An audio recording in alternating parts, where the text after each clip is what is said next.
வணக்கம். சற்றுமுன் வெளியான முக்கிய அறிவிப்பின்படி குடும்ப அட்டைதாரர்கள் அனைவரும் பயன்பெறும் வகையில் பொங்கல் பண்டிகை சிறப்பாக கொண்டாடுவதற்காக பொங்கல் பரிசு தொகுப்புடன் கூடிய ரொக்க பணத்தை தமிழக அரசு அறிவித்துள்ளது. இந்த ரொக்க பணமானது யார் யாருக்கு கிடைக்கும், எந்தெந்த ரேஷன் கார்டுகளுக்கு கிடைக்கும் என்பதை பற்றியும் மேலும் சில முக்கியமான அறிவிப்புகள் வெளியாகியுள்ளன. இதை பத்தி விரிவாக நம்ம வீடியோல பார்க்க போறோம். வீடியோ ஸ்கிப் பண்ணாம பாருங்க. வீடியோக்குள்ள போறதுக்கு முன்னாடி இந்த வீடியோக்கு ஒரு லைக் பட்டனை பிரஸ் பண்ணிக்கோங்க. வாங்க வீடியோக்குள்ள போகலாம். தமிழ்நாட்டில் பொங்கல் பண்டிகை மக்கள் சிறப்பாக கொண்டாடும் வகையில் ஆண்டுதோறும் தமிழக அரசு சார்பில் ரேஷன் கடைகள் மூலம் பொங்கல் பரிசு தொகுப்பு வழங்கப்பட்டு வருகிறது. தமிழ்நாட்டில் கடந்த 2021ஆம் ஆண்டு அதிமுக ஆட்சி காலத்தில் பொங்கல் பண்டிகை ஒட்டி ரேஷன் கடைகளில் அரிசி அட்டைதாரர்களுக்கு பொங்கல் பரிசு தொகுப்புடன் ரூபாய் 2500 ரொக்க பணம் வழங்கப்பட்டது. அதன் பிறகு ஸ்டாலின் தலைமையிலான திமுக அரசு பொறுப்பேற்ற பின்னர் 2022, 2023 மற்றும் 2024 ஆகிய ஆண்டுகளில் 1 கிலோ பச்சரிசி, 1 கிலோ சர்க்கரை, ஒரு முழு கரும்புடன் 1000 ரூபாய் ரொக்கம் வழங்கப்பட்டது.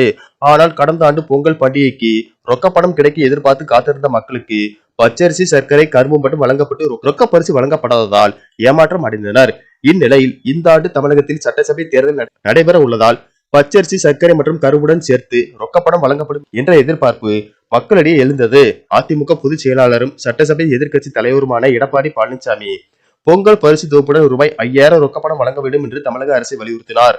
இதன் காரணமாக தமிழ்நாடு அரசு பொங்கல் பரிசு தொகுப்புடன் ரூபாய் 5000 ரொக்க பணமும் வழங்கும் என்று பொதுமக்கள் மத்தியில் எதிர்பார்ப்பு ஏற்பட்டது.